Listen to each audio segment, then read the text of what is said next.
Doctor সাহেব, ক্লিনিকের দরজার বাইরে দেখলাম যে কোনো ধরনের চিকিৎসা বেজির 300 টাকা, বিফলে 1000 টাকা ফেরত। এটা কি সত্যি কথা?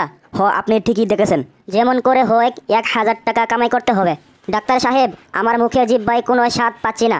নার্স, জি স্যার, বলেন। 22 নম্বর বোতল থেকে কয়েক ফুটা তরল ওনার জিহ্বায় ঢেলে দাও। জি স্যার, দিতাছি। এ ভাই, হা করেন, এই নেন ঔষধ। সি, এসব কি? এটা তো প্রস্রাব। কংগ্রাচুলেশন, আপনার জিহ্বার স্বাদ ফিরে এসেছে। আপনার ভিজিট 300 টাকা হয়েছে। ডাক্তার সাহেব, এই নেন টাকা।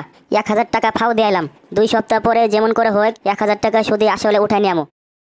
ডাক্তার সাহেব, আমার স্মৃতিশক্তি হারিয়ে ফেলেছে। নার্স, জি স্যার, বলেন। 22 নম্বর বোতল থেকে কয়েক ফুটা ওনার জিহ্বায় ঢেলে দাও। সে কি ডাক্তার?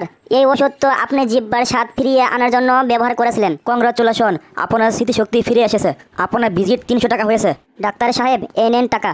ডাক্তারকে ঠকাতে গিয়ে নিজে ঠকে আসলাম, আর জীবনে কাউকে ঠকাতে যাবো না।